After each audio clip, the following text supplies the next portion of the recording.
Hi everyone, Rene Bastarache here, and in this video I'd like to share with you two of my favorite techniques used by Milton Erickson, and also offer you a surprise that will greatly change the way you deal with people in your everyday life and your clients. So Milton Erickson was born in 1901, and he was an American psychiatrist and psychologist specializing in medical hypnosis and family therapy. And he was also known as the father of modern hypnosis.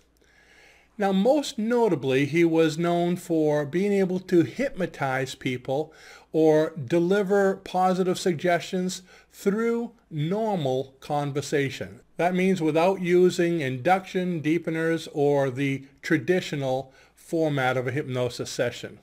So there's a number of non-traditional or even controversial ways that he used to do that.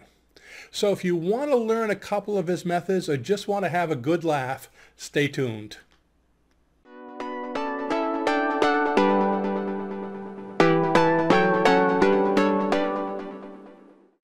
The first technique that I'd like to speak about is how he incorporated metaphors or stories into his treatment.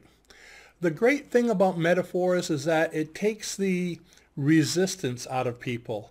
A lot of times when you try to give a suggestion, they'll fight you. No, no, no. So it removes their resistance and opens up their imagination to what it is you're speaking about.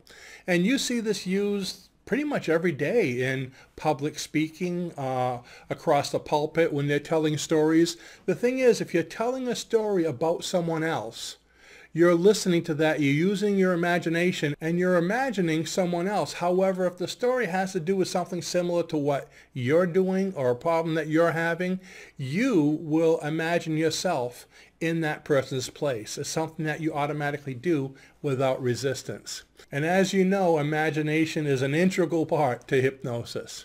So here's an example of a story that can be used for a variety of topics. It goes like this.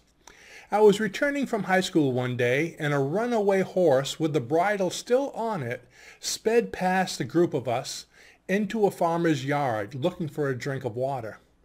The horse was perspiring heavily. The farmer didn't recognize the horse, so we cornered it. I was able to hop on its back. Since it had the bridle still on it, I took hold of the thick rein and said, "Giddy up."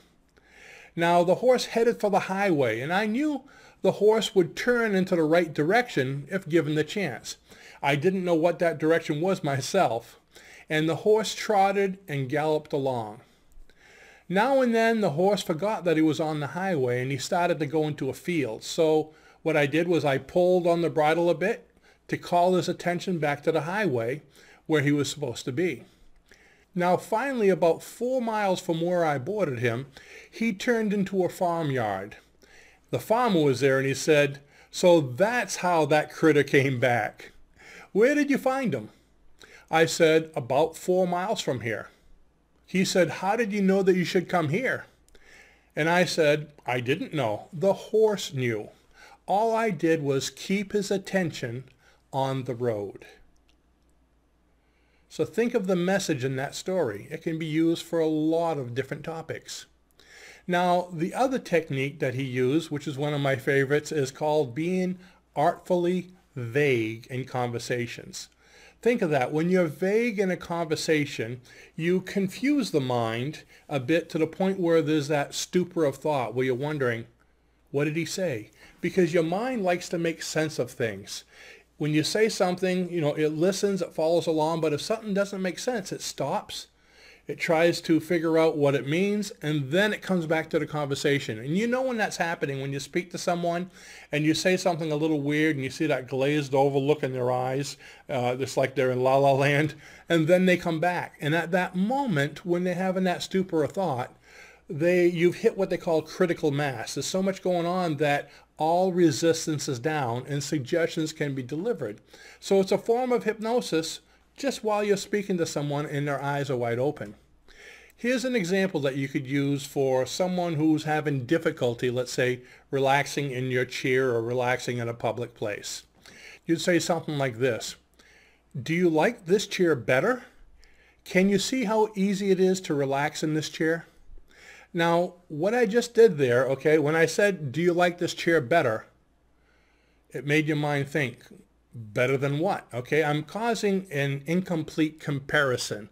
So when you're thinking better than what, my next statement was, can you see how easy it is to relax in this chair? Think about that. The statement I said, it's easy to relax in this chair. That's a command that I delivered. But by using it as a question, can you see how easy it is to relax in this chair? It gives you a choice of saying yes or no. But the question doesn't matter. The command was delivered. It's easy to relax in your chair. So it's kind of like almost like a double statement. Okay, when I say it's easy to relax in this chair, normally you could resist that or you might fight it. But if I make it a question, yes or no, okay, you have a choice now. So since you have a choice, there's no resistance. So there the suggestion was accepted. However, when I said, do you like this chair better? That created that open loop, that confusion, so the suggestion can go by easier again. It's kind of like if you're doing your taxes and I say something to you, you're like, because you're focusing on your taxes so much that you're not really focusing on what I'm saying. So this is what I mean about the confusion type or stupor of thought that he's creating. Now, these are just two of his many techniques, but one of the things that I like about him personally is his sense of humor. Here's an accounting that I read. It was about a student who was speaking to him in class. The student said to him, my professor said that I really needed to meet you before you died. To which he responded, well, don't worry, because dying is the last thing that I intend to do. Okay. Now, he went on to say, do you know how to make sure you don't die? Make sure you wake up every morning. And do you know how to make sure you wake up every morning? Drink lots of liquid before you go to bed. Okay, now I know that has nothing to do with hypnosis, but just the way he was kind of fun. And his teachings are also kind of fun to be able to read them, learn from them, and understand. So I mentioned to you at the beginning of this video that we have a special offer for you. We created a certification course on Ericksonian hypnosis. Now it features many of his techniques that will help you personally, with your family and your friends, and especially with your clients. It's an extra tool that you can carry with you, that you can use in your everyday life, in conversations, wherever you go. Now this is an online video course, so you can start making positive changes in your life right away. So just click on the link below this video to learn more about the course and to get started. Thanks for watching and have a great day. Bye-bye.